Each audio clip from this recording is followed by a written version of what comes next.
Hey guys, it's Hunter. Welcome back to another episode of ASKgufish. Trying out new camera settings and shit, so if it looks all fucked up, I apologize. And before we get into your questions, this has just been a stupid, busy week, and I haven't had a chance to pick a winner for the Instagram pedal giveaway yet, so I'll be doing that for the next one. So, my bad, one of you is gonna have to wait for your free shit. Make sure you're subscribed and you got notifications turned on, that way if you win, you actually know. And now, let's get right into your questions.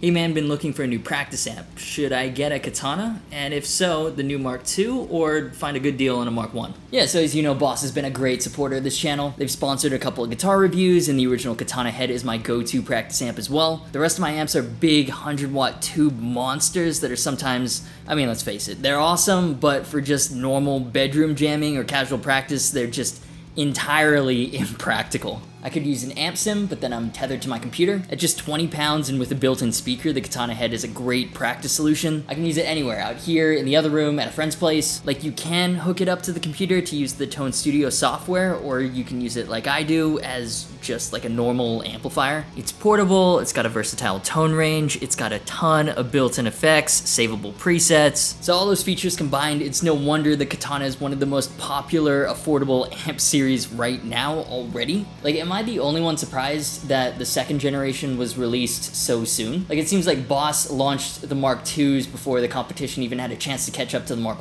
Is. I mean, I'm by no means complaining, so anyways, point is, good choice on the Katana as a practice amp. That would be my recommendation. Now, the Mark I that I use is great, but the Mark II is supposed to be even better. So if you somehow haven't seen all the million other videos on YouTube so far about them, what are the differences besides the shiny new logo on the front? You know, there are like 30-40 minute videos on this, so I'll just hit on the main selling points that stand out to me. The second generation version now has the ability to act as a super clean 100-watt Class D power section. So you can get your favorite preamp pedal, like the Rev G3 or G4, hook it up to the Katana Mark II, and then boom, you've got a monster of a 100-watt metal amp. Then there are new variations on the 5 amp models that the original shipped with. I'm not sure exactly what that means, but more tonal options and more versatility is never a bad thing. Then it's also got cab emulation on the direct outputs to record usable tones directly into your DAW without needing third-party IRs. And the last big new thing you couldn't do with the first gen Katana is use what Boss is calling the Studio Expand feature. Basically, this gives you the ability to link 2 Katanas together on the same stage for huge sweeping delay or chorus effects. Actually, that last one, I don't know when I would ever come across a situation that I'd use that, but it sounds super fun. Whoops, actual last thing that I forgot about, you can now adjust up to 5 effects on the fly from the front panel instead of only 3 on the original. But yeah, so essentially everything that was great about the Mark I is back, plus new features that just weren't possible to be added with only software updates. Importantly, it's retained the easy-to-use control panel, the savable presets, and the Tone Studio with all the effects, although there are now 60 built-in effects as opposed to the meager 55 in the original. And at most online retailers, they've launched at the same price as the Mark Is were being sold at, no price increases, so I get where this question is coming from. Like, the Mark II is just objectively better at the same price, but that's not to say that the Mark I is now useless and outdated. It still has all the great sounds and effects and features it's always had that make it a great practice amp. Like, for what I personally use the Katana for, I don't feel like I'm missing out by not immediately upgrading to the Mark II. But for example, if I didn't have the 2 Notes Torpedo Live as an IR loader, the cab emulated direct outputs would be a huge selling point for me. And I guess if I had a bigger space to play around with, the Studio Expand sounds like an incredible amount of fun. So if I was personally buying one now, I would look for a used Mark I. But yeah, for what I use the Katana for, just practice and writing riffs, the first generation suits me just fine. As far as your case goes, just take a look at all the new features and see if there's anything that you can't live without. And as far as the demo goes, I don't know. I had no idea the Mark II was launching before it was literally all over YouTube. There are already like a million videos about it. I'm not sure how much value I could really add to the conversation. That being said, I am a big fan of the Katana series overall. I think in terms of tone and features per dollar, they're amazing value for money. So do you want to see a demo of the Katana Mark II on this channel? Or maybe we should wait a few months until like the first software update comes out? Let me know in the poll. Now I'm realizing how dark that footage was, even with like the studio lights and everything. Yeah, I'm not gonna re-record all that, but hopefully it's better now. We're learning together. This is the quality content you've subscribed to.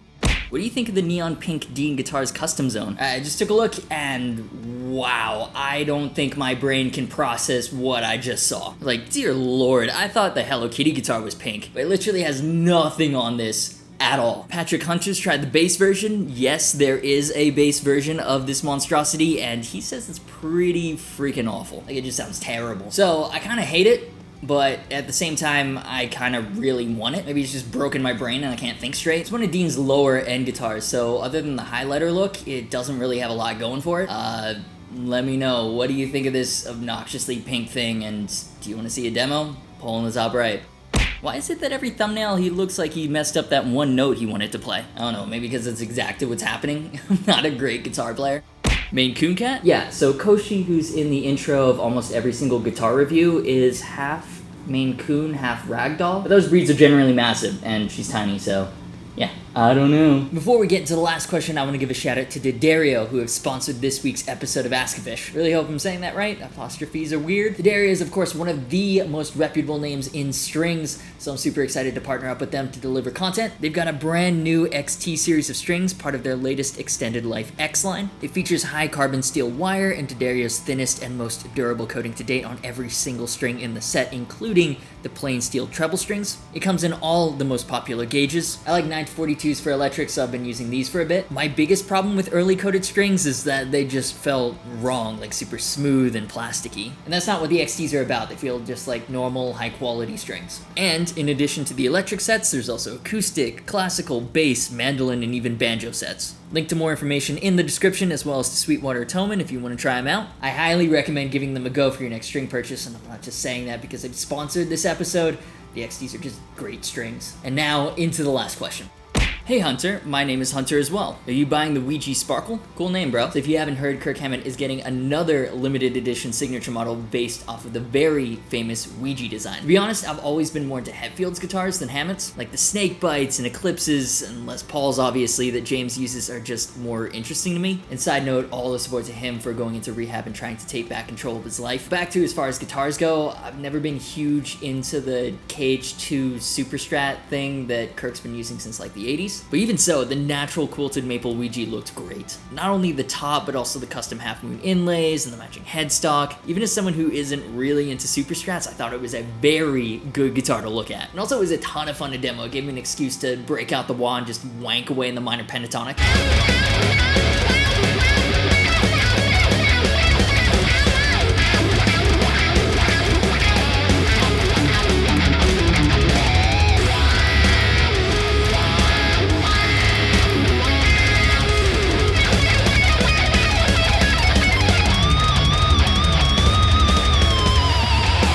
So yeah, for the latest ones, there are two versions, the $1,400 LTDs, which are out now, and then the $12,000 ESPs, which will be out sometime next year. They are a little more expensive than the normal versions. For reference, the regular production KH602 and Purple Sparkle is priced at $1,200, but being associated with Metallica, these will be collector's items. Both come in two finishes, Purple Sparkle and Red Sparkle. Only 500 of each finish are being produced on the LTD side, and then the ESPs are limited to just 30 each worldwide. Spec-wise, they're identical to the normal versions. For the LTD, we've got an alder body, maple neck through construction, Macassar ebony fingerboard. Actually, I lied, not exactly the same specs. I think the regular Purple Sparkle comes with a Palfaro fingerboard, 24 extra jumbo frets, Floyd Rose 1000. The ESP version is basically the same, but made in Japan with Jescar frets, a better R2 Floyd, and scalloped frets from the 17th up. Again, only the EMG bone breakers on the ESP version have custom graphics, which seems like artificial product differentiation, which is kind of annoying, but I mean, it's whatever because I'm not the target audience anyways. So no, I won't be buying one, and not because it's bad. LTD makes some great guitars, it's just not my style. And I don't think I'll be demoing one either. Like, I already reviewed the last limited edition Ouija, and I've got a video up of Kirk's signature EMG Bonebreaker set as well, which I did like, but it's essentially just a repackaged 8160A set. Like, I don't know if there's actually any new stuff to cover. That being said, it is Metallica, so it's basically guaranteed views. Plus, I did have a lot of fun with the last one, so I guess if you want to see how they look like on camera and in real life as opposed to just from product photos, let me know and I'll track one down. Poll in the top right. And now it's time for the high praise of the week. This one's a three-parter. Fraudulent corporate shill. Bug-eyed freak. You look like a pedophile. It's always great to hear from fans. Hashtag blessed. For what it's worth, I've been told I don't have bug eyes. And that'll do it for this week's episode of Askfish. If you enjoyed the video, do me a favor and hit the like button, leave your thoughts and your questions down below. Subscribe if you haven't already and hit the notification bell, that way YouTube lets you know when I upload a new video. If you want to directly support what I do, you can check out the Patreon page for bonus perks. Links to social media, merch, and the Discord server are in the description. As always, thanks so much for watching, you've been awesome, and I'll see you for the next video.